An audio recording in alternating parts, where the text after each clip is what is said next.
하나님 말씀은 나훔서 1장 2절부터 8절 말씀까지입니다.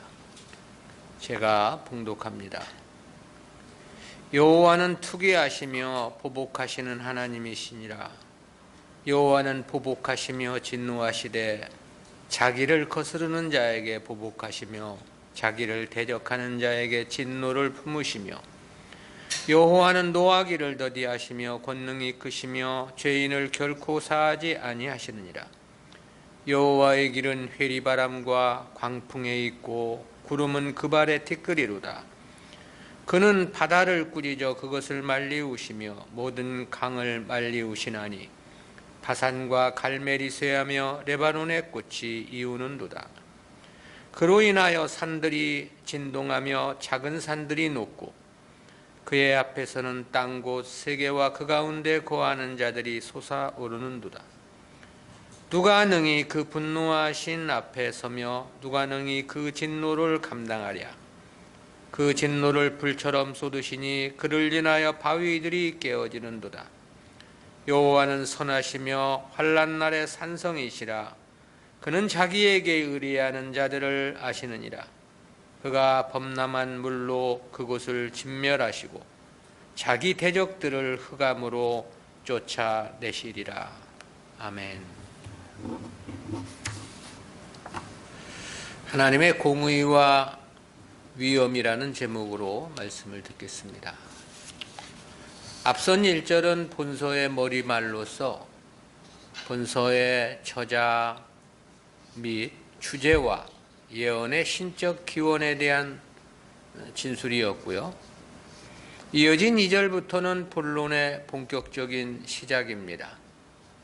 그중 본단락 2절부터 8절은 니느웨를 심판하시는 하나님의 공의와 크신 권능을 소개한 부분입니다. 아울러 하나님 백성과 하나님 백성이 아닌 자들을 대하시는 하나님의 이중 역사를 밝혀준 중요한 진리이기도 합니다. 이에 대한 본문은 구속사적 교훈까지 5으로 구분해서 살펴봅니다. 첫 번째는 하나님의 확고한 심판 의지입니다.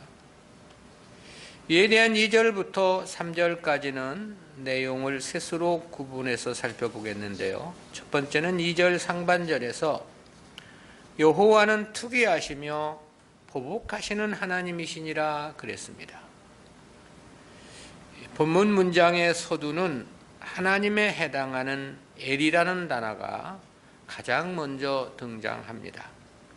따라서 본문을 직역하면 하나님 여호와는 투기하시며 보복하시는 분이시다라는 의미가 되는데요.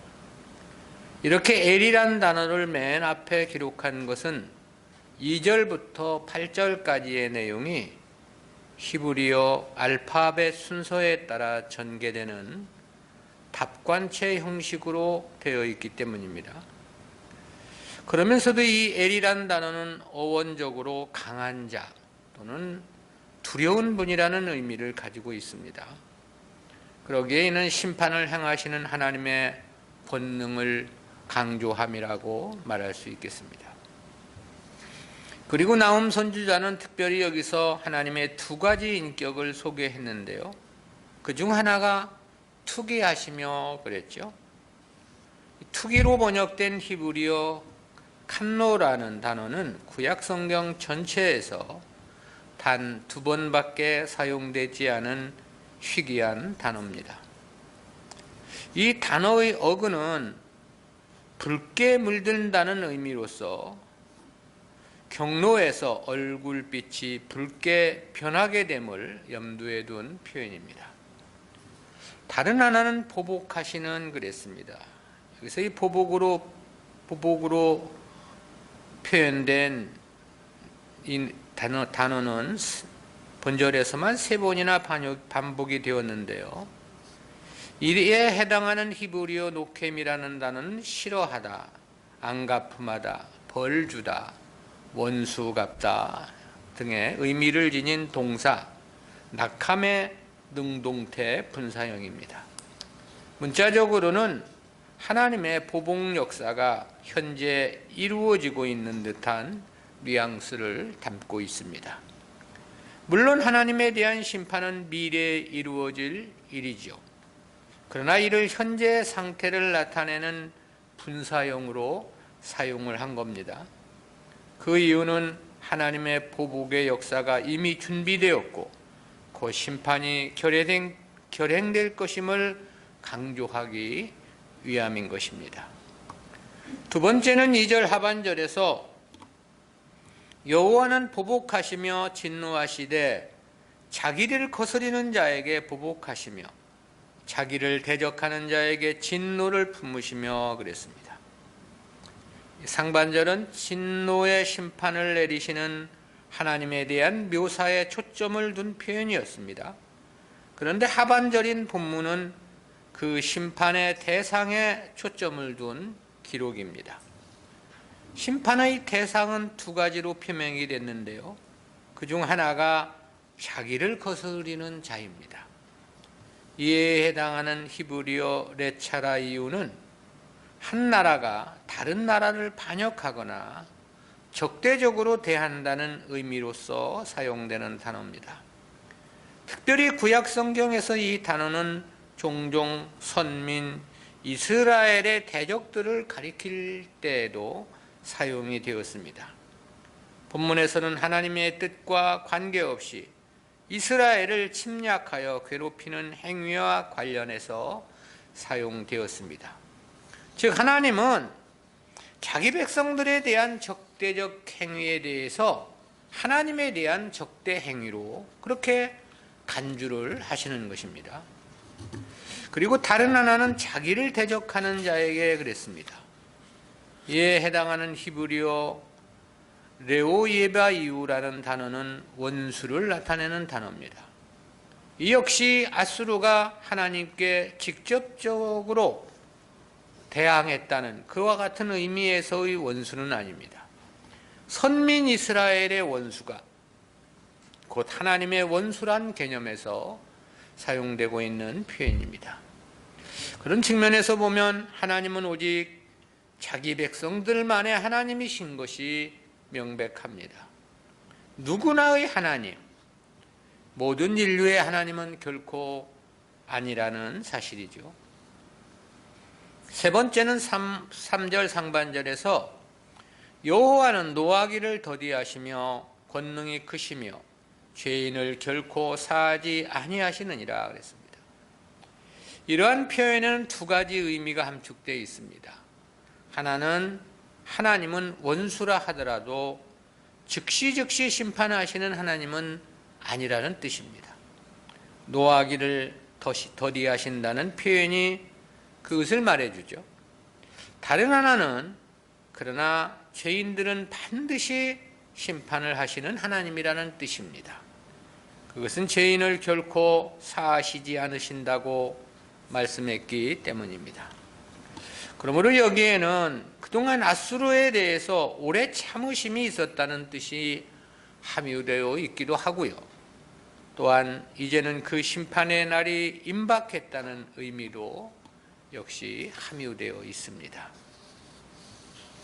두 번째는 우주 만물에 대한 하나님의 주권과 권능인데요. 본달락 3절부터 5절까지는 온 우주를 주관하시고 다스리시는 하나님의 위대하심을 논증한 부분입니다. 내용은 5으로 구분이 되는데요. 첫 번째는 3절 하반절에서 여호와의 길은 회리바람과 광풍에 있고 구름은 그 발에 티끌이로다 그랬습니다. 앞에 상반절의 첫 단어는 알렙이었는데요. 그런데 하반절의 첫 단에는 알파벳 순서의 두 번째인 베트라는 단어가 사용되었습니다. 답관체 형식의 글이 계속 이어지고 있다라는 거죠. 그중 해오리 바람으로 번역된 히브리어 빼수파는 끝내다, 아사가다, 멸망시키다, 철저히 파괴하다 등의 의미를 지닌 수프란 단어에서 유래한 단어입니다. 수프는 자연 바람을 의미하기보다는 하나님께서 세상을 심판하시는 도구라는 의미가 강합니다. 또한 광풍으로 번역된 세우라라는 단어의 어근 사하르는 떨다, 두려워하다라는 의미인데요. 즉 사람을 공포에 떨게 하는 큰 바람이라는 그런 의미입니다. 그리고 티끌로 번역된 히브리어 아바카는 사라지다, 날아가 버리다라는 어원적 의미를 갖고 아주 미세한 먼지를 가리킵니다. 이는 인간이 비록 범접할 수 없는 높은 구름이라 하더라도 하나님의 심판이 시작되면 그조차 회오리 바람과 폭풍우 앞에 작은 먼지처럼 사라져버릴 것이라는 은유적인 표현입니다. 아무리 그 국력이 강한 아수르라 할지라도 하나님 앞에는 티끌의 먼지에 불과하다는 뜻이기도 합니다. 즉 심판주이신 하나님의 위대하심을 강조하고 있는 표현인 거죠. 두 번째는 4절 상반절에서 그는 바다를 꾸짖어 그것을 말리우시며 모든 강을 말리우시나니 그랬습니다. 본문은 히브리어 알파벳 세 번째 자음인 낌멜이라는 단어로 시작되는 문장입니다. 의미 역시 하나님의 위대하심을 나타내주고 있죠.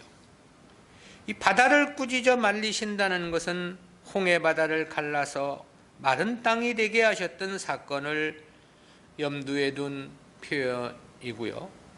강을 말리신다는 것은 홍수가 범람했던 시기에 요단강을 가르셔서 이스라엘 백성들을 가나안 땅에 이르게 하신 사건을 염두에 둔 표현이라고 말할 수 있겠습니다. 즉 하나님은 자연을 지배하시는 전능자이심을 강조한 표현인 것입니다. 세 번째는 4절 하반절에서 바산과 갈멜이 쇠하며 레바논의 꽃이 이우는도다 그랬습니다. 여기서의 이 바산은 비옥한 목초지로 유명한 요단 동편 땅을 가리킨 표현입니다. 그리고 갈멜은 샘이 많은 곳이며 올리브와 좋은 포도원이 많은 지역으로서 요단강 서편을 상징하는 말로 사용이 됐습니다. 따라서 바산과 갈멜이 쇠하며라는 이 의미는 하나님께서 진노하시면 젖과 꿀이 흐르는 땅이라 하더라도 황폐화될 수밖에 없다는 것을 나타냅니다. 즉 자연 생태에게도 하나님의 주권 안에 있음을 강조한 말씀인 거죠. 그리고 레바논은 문자적으로는 흰 산이라는 뜻인데요. 왜냐하면 그 산은 만년설이 뒤덮은 산이기 때문에 그렇습니다. 그리고 그 만년설에서부터 시작되는 모든 하천은 골짜기의 땅을 적셔서 비옥하게 만들었는데요. 그리고 그 산의 기슭은 포도나무로 덮였고 산맥은 거대한 백향목의 군락지이기도 했습니다. 또 잣나무, 소나무, 황양목 등 나무들도 풍부했던 것으로 전해집니다. 즉 땅의 모든 소산조차 그 주권이 하나님께 있다는 하나님의 위대하심을 강조한 표현이라고 말할 수 있겠습니다. 네 번째는 5절 상반절에서 그로 인하여 산들이 진동하며 작은 산들이 녹고 그랬습니다. 이는 지진과 화산 폭발을 염두에 둔 표현입니다. 고대 근동 사람들은 산이 지구의 기초를 떠받치고 있는 것으로 인식해서 산을 안정의 상징으로 이해를 했습니다. 산이 무너지면 지구가 무너지는 줄로 알고 있었던 거죠. 따라서 이 산과 관련된 속담이 성경에서도 종종 발견이 됩니다. 그러므로 이것이 진동하거나 녹아내린다는 것은 그야말로 상상조차도 할 수 없는 일이었습니다. 그것은 그 자체가 땅의 기초가 무너져 내린다는 것을 의미하기 때문에 그렇습니다. 그런데 이 역시도 하나님의 권능과 주권 아래에 있다는 사실을 말씀한 거죠. 다시 말해 하나님께서 진노하시면 그 어떤 나라라 할지라도 순식간에 멸망할 것이라는 사실을 강조함인 것입니다. 다섯 번째는 5절 하반절에서 그의 앞에서는 땅과 세계와 그 가운데 거하는 자들이 솟아오르는도다 그랬습니다. 여기서 이 솟아오르는도다로 번역된 히브리어 와티사라는 단어는 들어 올려지다 라는 뜻입니다. 이는 지진과 같은 지각 변동으로 인해서 땅이 갈라지고 뒤집어지며 튀어오름을 나타내는 말입니다. 역시 이 표현도 지진에 의한 엄청난 지각 변동으로 지상에 거하는 것들이 제자리를 잃고 사방으로 흩어지는 현상을 염두에 둔 표현인데요. 역시 천하 모든 만물들의 생존이나 보존권이 하나님께 있다는 하나님의 위대하심을 표명한 말씀입니다. 세 번째는 하나님의 심판의 맹렬함입니다. 압달락은 천하의 모든 것이 하나님의 주권 안에 있다는 하나님의 위대하심에 대한 증언이었습니다.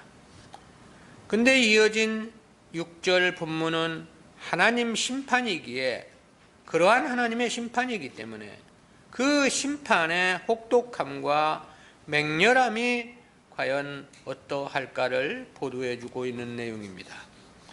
이와 같은 6절은 내용이 둘로 요약이 되는데요. 첫 번째는 6절 상반절에서 누가 능히 그 분노하신 앞에 서며 누가 능히 그 진노를 감당하랴 그랬습니다.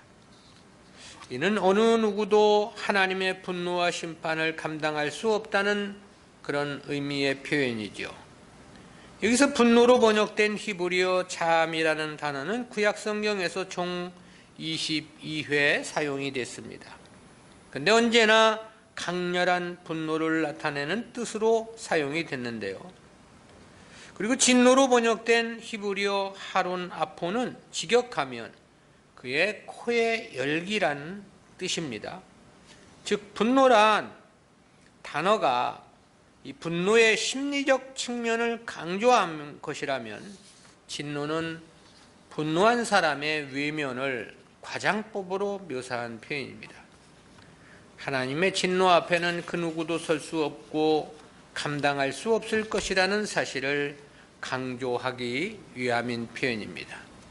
두 번째는 6절 하반절에서 그 진노를 불처럼 쏟으시니 그를 인하여 바위들이 깨어지는도다 그랬습니다. 상반절은 하나님의 진노를 감당할 수 없음을 강조한 말씀이었죠. 그런데 하반절은 하나님의 진노의 결과를 나타내 준 말씀입니다. 여기서 불처럼 진노를 쏟으셨다는 것은 과거 소돔과 고모라에 유황불을 쏟아 부어 멸망시킨 사실을 연상케 합니다. 한마디로 하나님의 진노의 무서운 파괴력을 나타내 준 말씀이죠. 얼마나 그 파괴력이 강력한지 바위들이 깨어지는도다 그랬습니다. 여기서 깨어지는도다로 번역된 히브리어 니테추라는 단어는 바위가 몇 조각으로 갈라진다는 그런 뜻 아닙니다. 완전히 산산조각이 나서 그 형태나 잔재조차 찾아보기 어려울 정도가 된다는 것을 나타내는 그런 단어입니다. 그래서 표준 세번역 성경은 이를 산산조각이 난다라는 의미로 번역을 했습니다. 역시 지구상의 그 어떤 강한 나라라, 강한 국가라 하더라도 하나님의 진노를 견디지 못할 것이라는 의미로서 사용이 된 겁니다.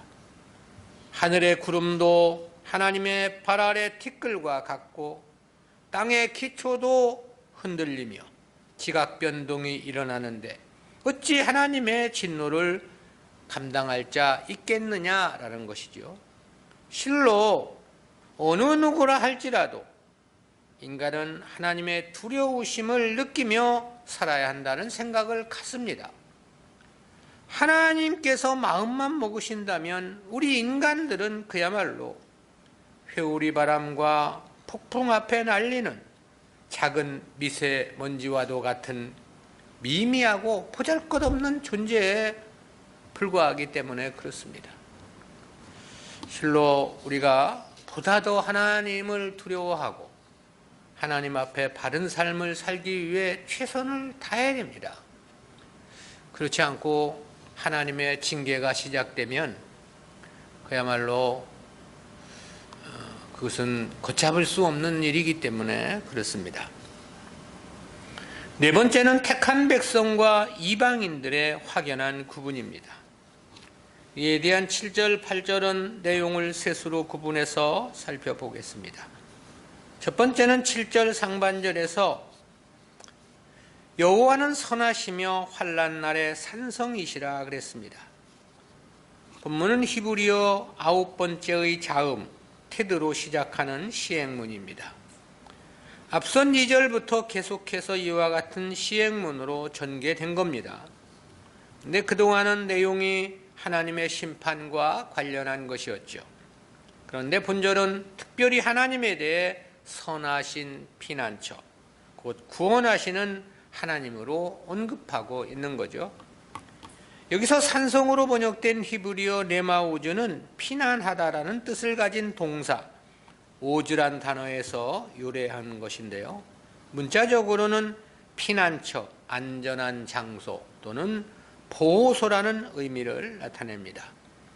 따라서 이는 택하신 백성들을 안전하게 보호해 주시는 하나님이심을 강조한 말씀입니다.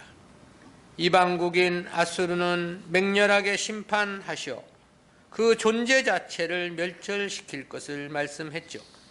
그렇지만 자기 백성들에게 하나님은 환난 날에 선하신 보호자가 되어 주실 것이라는 의미의 표현입니다. 두 번째는 7절 하반절에서 그는 자기에게 의뢰하는 자들을 아시느니라 그랬습니다. 본 문장 역시 답관체 형식의 시행문입니다. 따라서 계속을 나타내는 접속사 와우를 제외하면 히브리 자음 10번째인 요드란 단어로 시작을 합니다.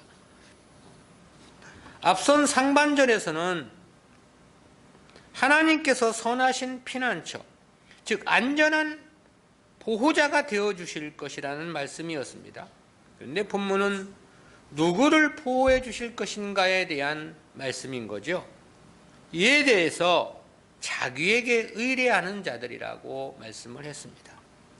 여기서 의뢰하는 자들로 번역된 히브리어 호세라는 단어는 도피하다, 피난하다, 위안을 구하다 등의 뜻을 가진 단어입니다.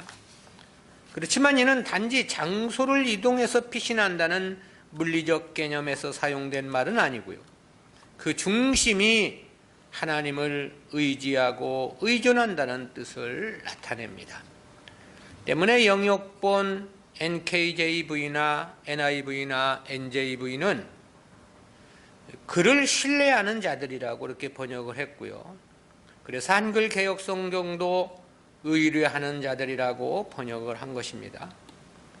따라서 이는 하나님을 믿고 따르는 자들을 가리킴이라고 말할 수 있겠죠. 그러기에 성도가 얼마나 하나님을 믿고 의지하느냐라는 문제는 심히 중요합니다. 왜냐하면 하나님은 환난의 날 그런 자들의 선하신 피난처, 안전한 보호소가 되어주실 것을 약속하셨기 때문입니다. 세 번째는 8절에서 그가 범람한 물로 그곳을 진면하시고 자기 대적들을 흑암으로 쫓아내시리라 그랬습니다. 본 문장은 앞에 7절과 대조를 이룬 문장입니다. 즉 택한 백성이 아닌 자들을 향하신 하나님의 역사를 표명한 말씀이죠. 여기서 이 범람한 물 할 때 이 범람한으로 번역된 히브리어 오베르는 관통하다라는 뜻을 나타냅니다. 그리고 물로 번역된 시테프는 그냥 물을 가리킴이 아닙니다. 폭우나 홍수를 가리키는 단어인데요. 따라서 본 문장은 홍수로 넘쳐난 물이 한꺼번에 어느 특정한 지역을 휩쓸고 지나가는 그와 같은 광경을 연상케 합니다. 아울러 거대하고 거친 홍수의 물결에 아무것도 남아있는 것이 없을 만큼 막대한 피해가 초래할 것이라는 의미가 되는 겁니다. 그리고 심판을 당할 곳으로 표현된 그곳은 1차적으로는 아수르의 니느웨 성을 가리킨 표현이겠죠. 그러나 궁극적으로는 택함을 받지 못한 모든 이방인들 전체를 가리킴이라고 말할 수 있겠습니다. 실제 역사 속에서의 니느웨의 멸망 과정을 보면 한두 나라의 침입으로 멸망한 것이 아니었습니다. 바벨론을 중심으로 하여 메데 바사, 심지어 아라비아 족속들과 같은 수많은 민족들의 거센 침략이 거듭되었습니다. 그리고 그로 말미암아 철저히 파멸을 당한 것으로 전해지고 있습니다. 대적들을 흑암으로 쫓아낸다고 하심은 지상에서 흔적도 없이 사라지게 할 것이라는 의미로서 완전한 멸망을 가리켜 하신 말씀입니다. 실제 니느웨는 그렇게 흔적도 없이 사라진 도시가 되었습니다. 그런데 이 AD 19세기에 이르러서야 겨우 그 성터의 흔적만을 찾게 되고 발견되었다고 이야기를 합니다. 그러니까 그 이전, 그러니까 19세기 이전까지는 니느웨 성이 어디 있었는지도 모를 정도로 완전히 폐허가 된, 사라져버린 도성이 되었다라는 거죠. 이는 7절과의 극과 극의 대조로서 하나님은 자기 백성들만의 하나님이라는 사실을 극명하게 대조시켜 보여주신 진리라고 말할 수 있겠습니다. 우리는 이와 같은 말씀을 통해서 두 가지 구속사적인 의의를 생각해 봅니다. 첫 번째는 하나님 역사의 이중성입니다. 그것은 이방이었던 아수르를 향해 소개된 하나님의 성호를 통해서 깨닫는 교훈입니다. 나훔 선지자는 2절 상반절에서 여호와는 투기하시며 보복하시는 하나님이시니라고 소개를 했죠. 여기서 투기로 번역된 히브리어 칸노의 어근은 붉게 물든다는 의미로서 경노하여 얼굴빛이 붉게 변하게 됨을 염두에 둔 표현이라고 했습니다. 그리고 보복이라는 표현은 싫어하다, 안갚음하다, 벌주다, 원수 갚다 등의 의미라고 했죠. 근데 이러한 표현은 사실 성경에 나타난 하나님의 이미지와는 너무나도 상반된 표현입니다. 왜냐하면 하나님은 본성이 사랑이시고 무한한 자비와 긍휼의 하나님으로 묘사해 주고 있기 때문에 그렇습니다.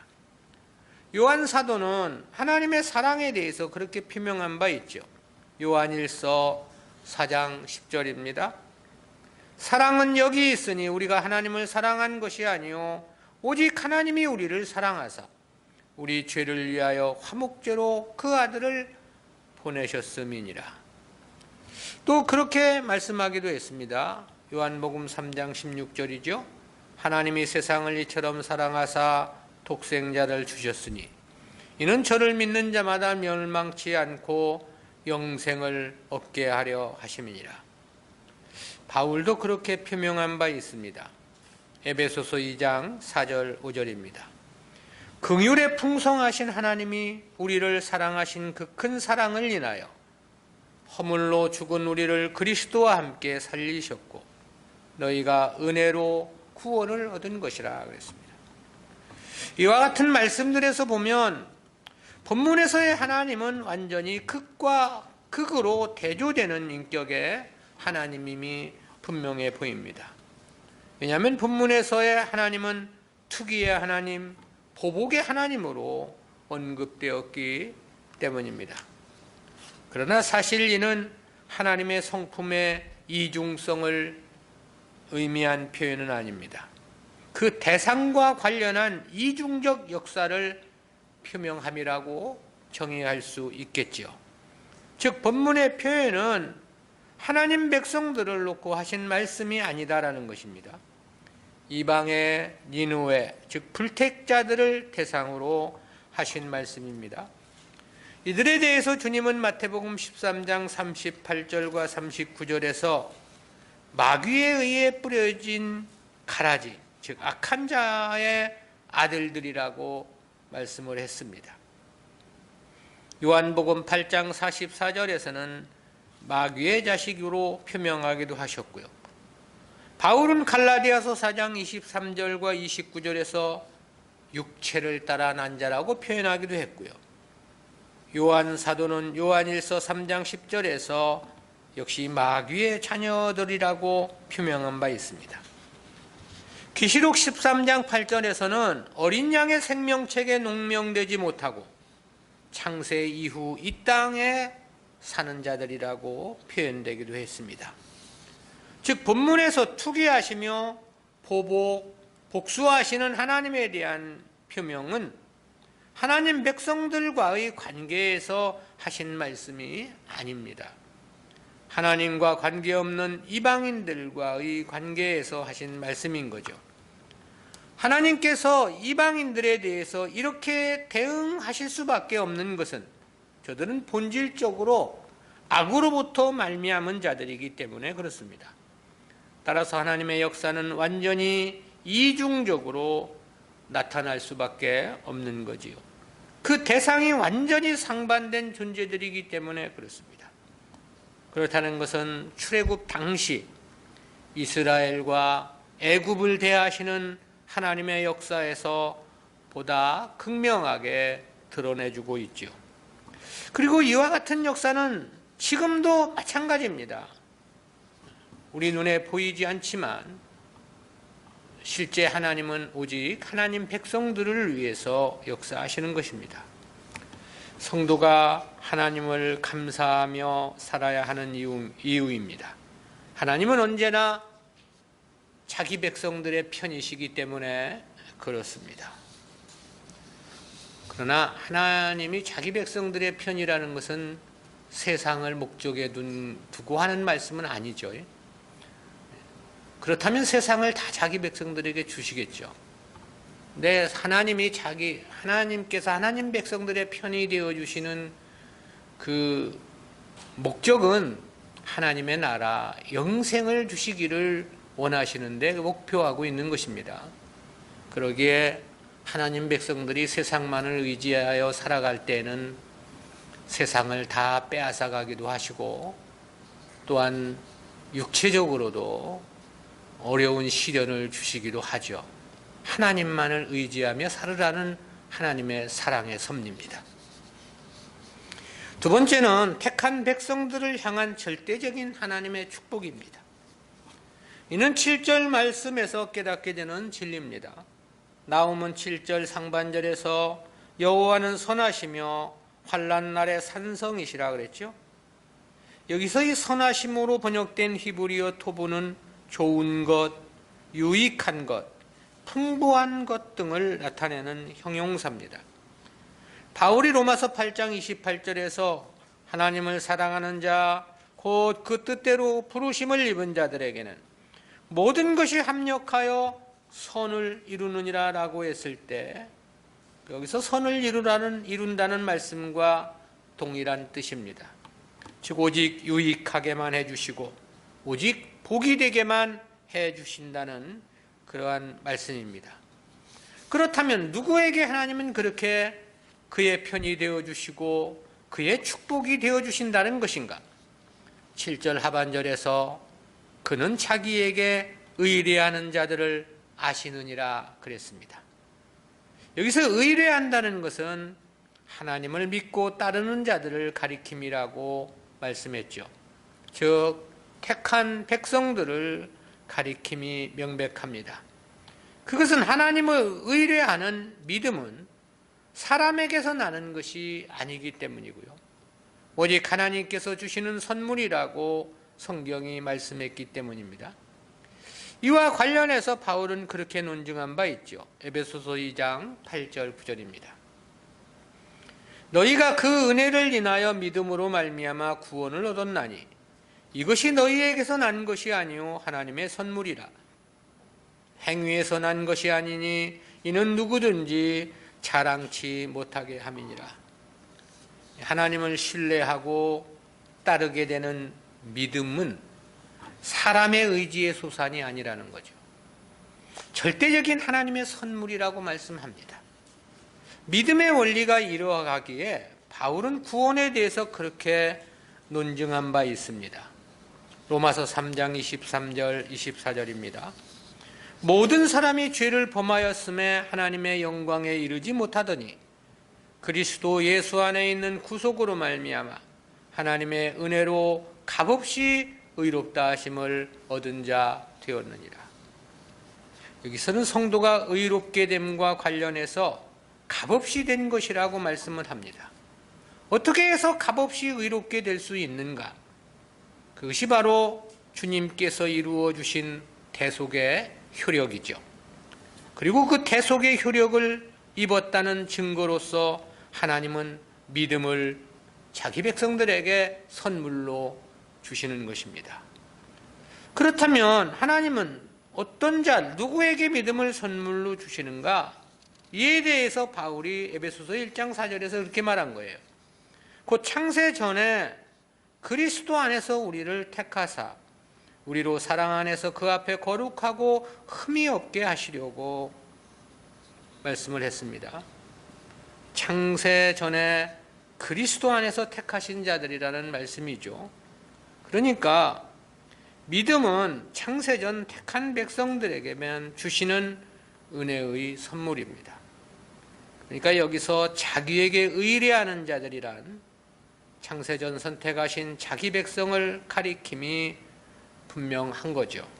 그리고 이들에 대해서 하나님은 환난 날에 산성이 되어주실 것을 약속하신 것입니다. 물론 택한 백성이라 하더라도 하나님보다 세상 것을 더 의뢰하고 의지하며 살아가는 경우도 얼마든지 있을 수 있습니다. 그런 경우에는 반드시 징계가 뒤따르게 되어 있습니다. 징계가 없으면 더 큰 문제인 것은 그것은 사생자이기 때문이라고 성경이 말씀하고 있기 때문이죠.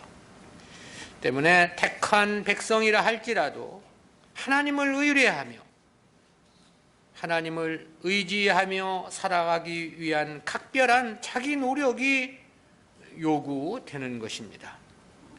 그러나 하나님 백성은 혹시 미련하여 징계를 받는다 하더라도 그 근본에는 사랑이 있는 것입니다. 왜냐하면 그 징계의 목적은 심판에 있는 게 아니고 그를 변화시켜 영생의 축복에 이르게 하시려 하심의 목적이 있기 때문에 그렇습니다.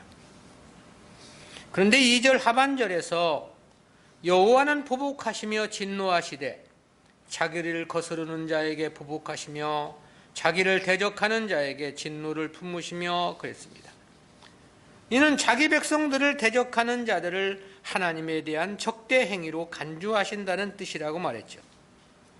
또한 택한 백성들의 원수는 곧 하나님의 원수란 개념에서 사용된 표현이라고 이야기했습니다.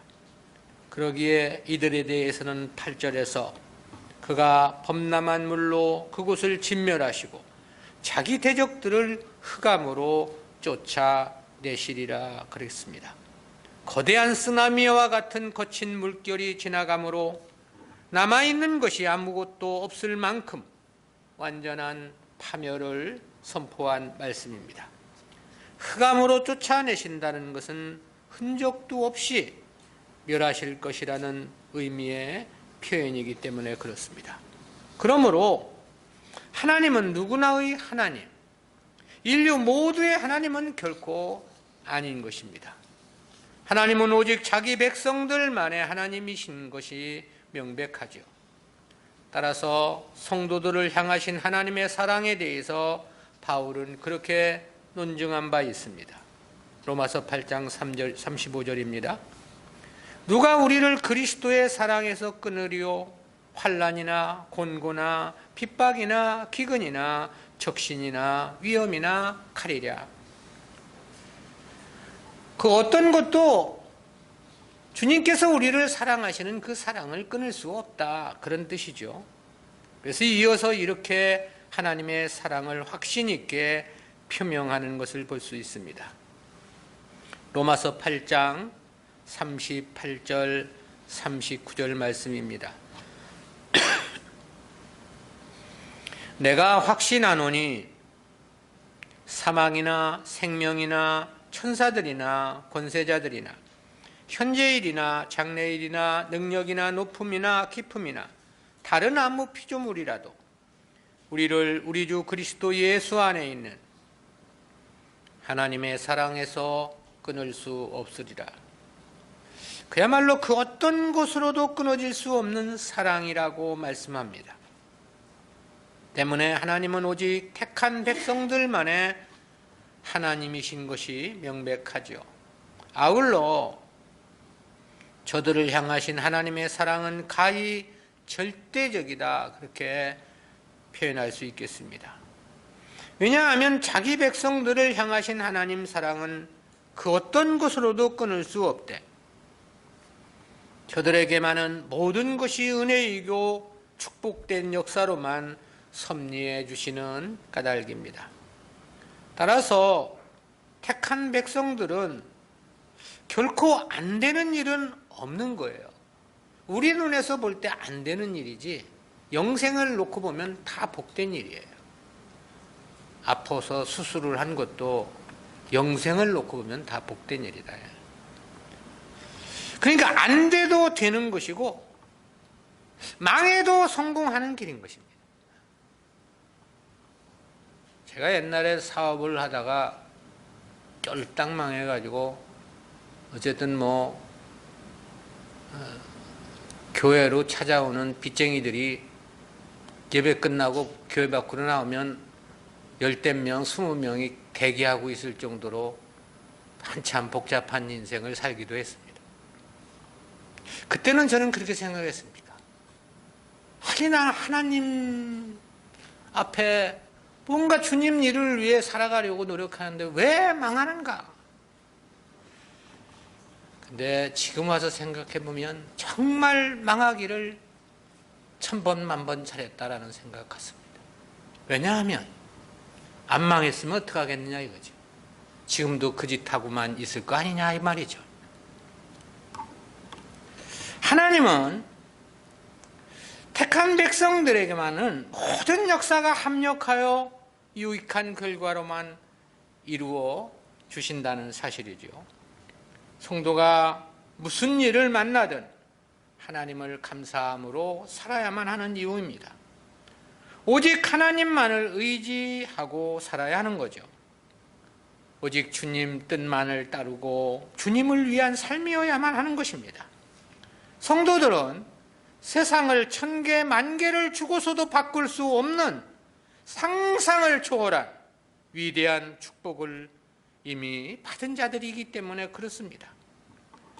왜냐하면 하나님의 축복이라는 것은 영생과 함께 주어지는 하나님 나라 찬란한 영광의 기업이기 때문에 그런 것이죠. 그 영광의 기업을 계시록에서는 이렇게 짧게 묘사해 주고 있죠. 계시록 22장 5절입니다. 다시 밤이 없겠고 등불과 햇빛이 쓸데없으니 이는 주 하나님이 저희에게 빛이심이라. 저희가 세세토록 왕노릇하리로다.